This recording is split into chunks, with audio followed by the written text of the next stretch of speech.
Assalamualaikum warahmatullahi wabarakatuh. Waalaikumsalam. Selamat pagi. Pagi. Baik, alhamdulillah saya diberi kesempatan untuk memaparkan presentasi PKB tugas PKB DJOK.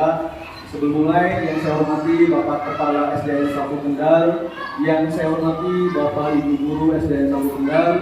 Di sini saya akan memaparkan presentasi yang telah saya buat, yaitu tugas rencana tindak lanjut merancang pembelajaran berbasis proyek dengan komunitas belajar. Tema yang saya angkat pada kesempatan kali ini yaitu tentang festival budaya, ya, festival olahraga dan budaya. Jadi di sini saya akan membuat rancangan tugas berbasis proyek tentang olahraga tradisional. Yang pertama, latar belakang dari tugas ini adalah permainan tradisional adalah bagian dari budaya Indonesia yang telah ada sejak lama. Permainan ini tidak hanya menyenangkan, tetapi juga mengajarkan nilai-nilai penting seperti kerjasama, kejujuran, dan disiplin. Namun seiring perkembangan teknologi, banyak permainan tradisional yang mulai terlupakan, terutama di kalangan anak-anak. Kita sudah ketahui di dalam kehidupan nyata bahwa anak sekarang lebih menyukai namanya permainan yang berhubungan gadget. Jadi sehingga permainan tradisional ini sudah mulai terlupakan. Di sekolah juga permainan tradisional bisa menjadi cara yang menyenangkan untuk mengenalkan budaya lokal kepada siswa. Selain itu, permainan ini juga bisa membantu siswa untuk belajar bekerjasama, berinteraksi, dan mengembangkan kreativitas mereka. Namun, kurangnya pengetahuan dan fasilitas di sekolah sering menjadi hambatan dalam mengerjakan permainan tradisional. Melalui program ini, diharapkan dapat ditemukan cara yang tepat untuk memperkenalkan permainan tradisional di sekolah, serta manfaat yang bisa didapatkan siswa dari kegiatan tersebut. Dengan begitu, permainan tradisional bisa kembali dilestarikan dan menjadi bagian dari proses belajar yang menyenangkan. Ya. Dalam hal ini saya ingin membawa anak-anak itu, ayo sama-sama belajar atau bermain kegiatan olahraga tradisional. Jadi tidak selalu dalam dunia modern, yaitu melalui gadget.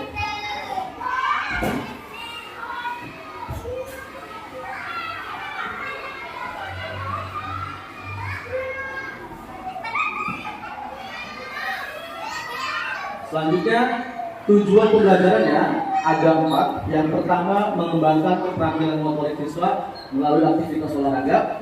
Yang kedua, meningkatkan pemahaman siswa tentang pentingnya kebugaran dan kesehatan. Yang ketiga, mempromosikan nilai-nilai kerjasama, tim dan kompetisi sehat. Dan yang terakhir, mengintegrasikan nilai-nilai budaya dan agama dalam kegiatan olahraga. Selanjutnya, produk utama, ya. Produk utama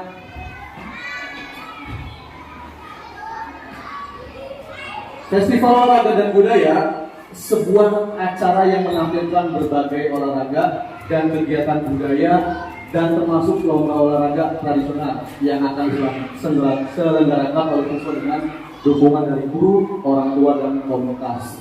Jadi artinya di sini bahwa nanti siswa itu melakukan aktivitas membuat suatu event olahraga yang dilakukan oleh siswa, baik dari siswa, atletnya siswa, tim medisnya siswa, sampai dengan wasit dan dunia dari siswa.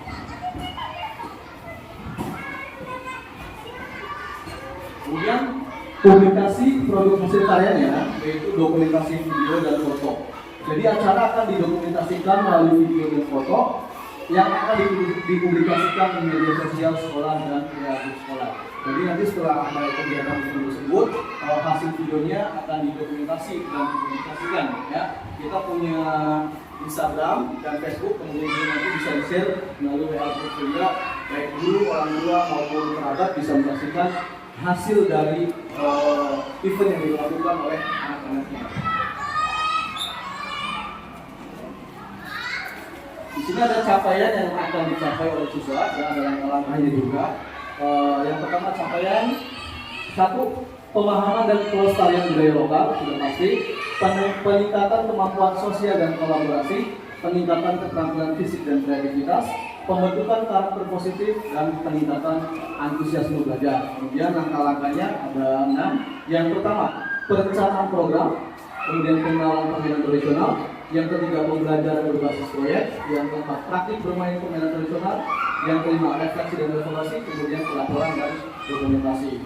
Dan yang ketiga hasil yang didapatkan, ya, yang pertama satu nilai kesadaran siswa akan budaya lokal, ya, yang kita ketahui bahwa budaya lokal yang sudah saat ini ada itu sudah sangat terkikis, bahkan mungkin beberapa anak tidak mengetahui apa sih permainan tradisional itu.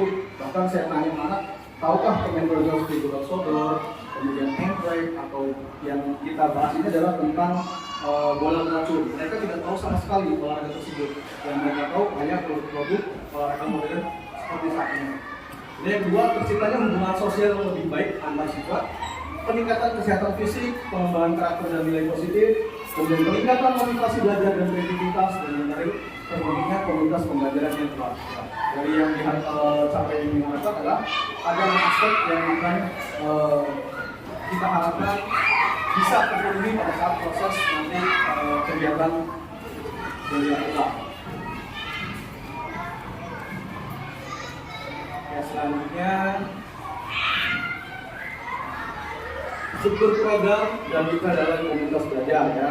Targetnya yang saya lakukan adalah kelas 5 dengan kelas 6 SD. Yang jumlahnya ada 93 siswa, usia peserta 10 sampai dengan 12 tahun. Kemudian pengaturan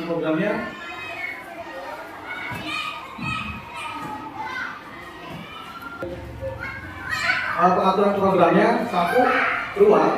Kita memanfaatkan aset yang ada di sekolah, yaitu lapangan sekolah untuk kegiatan fisik dan ruang kelas untuk sesi diskusi dan refleksi.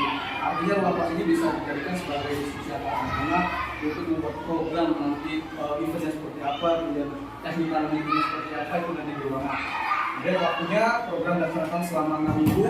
Jadi seperti katakanlah liga, ya, jadi antar nanti beberapa peserta yaktinya akan saling bertemu sehingga tidak ada kecemburuan. Artinya semua tim dan setiap siswa itu akan bertemu sehingga ada keadilan di mana siswa bisa bertanding dengan timnya lainnya. Kemudian minggu pertama di sini persiapan dan penanganan proyek, minggu keduanya riset dan pengumpulan informasi, minggu ketiga eksperimen dan latihan bermain, minggu 4 sampai 5 produksi dan dokumentasi, minggu 6 presentasi dan publikasi. Kemudian mitranya siapa saja? Di sini yang tentu guru PJOK sebagai fasilitator utama untuk membimbing peserta didik dalam permainan dan refleksi. Kemudian ada guru kelas. Di sini guru kelas tugasnya membantu dalam mendokumentasikan refleksi dan hasil kegiatan. Dan orang tua juga berperan dapat diundang untuk menyaksikan permainan dan memberikan moral. Artinya di sini orang tua bisa memberikan moral, memotivasi kepada anak-anaknya sehingga dalam permainan bisa menjadi lebih antusiasme.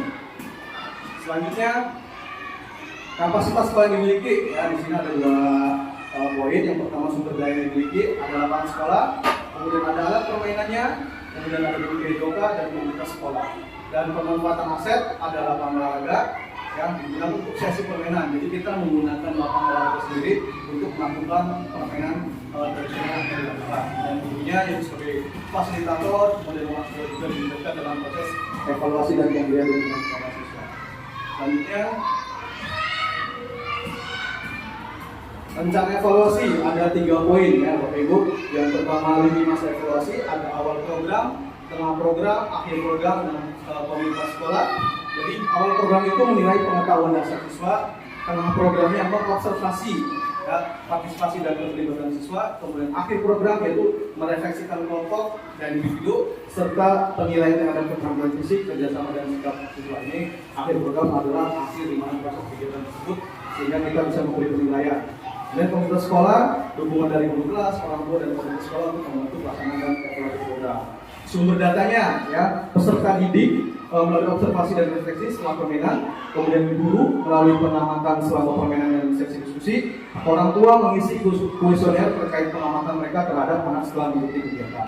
Kemudian teknik pengambilan datanya ada observasi langsung selama permainan, ada refleksi pribadi dan kelompok, dan kuesioner untuk orang tua tentang perkembangan sikap dan keterampilan siswa. Selanjutnya kemungkinan tantangan dan solusi, ya Bapak Ibu pasti sudah tentu ini adalah menjadi hal yang sudah biasa dalam proses kegiatan apapun. Jadi ada kemungkinan tantangan dan kita harus mempunyai solusinya seperti apa. Ya, tantangan yang pertama biasanya kesulitan siswa dalam memahami aturan permainan tradisional. Nah, berarti mereka yang belum tahu sama sekali aturan permainan seperti apa.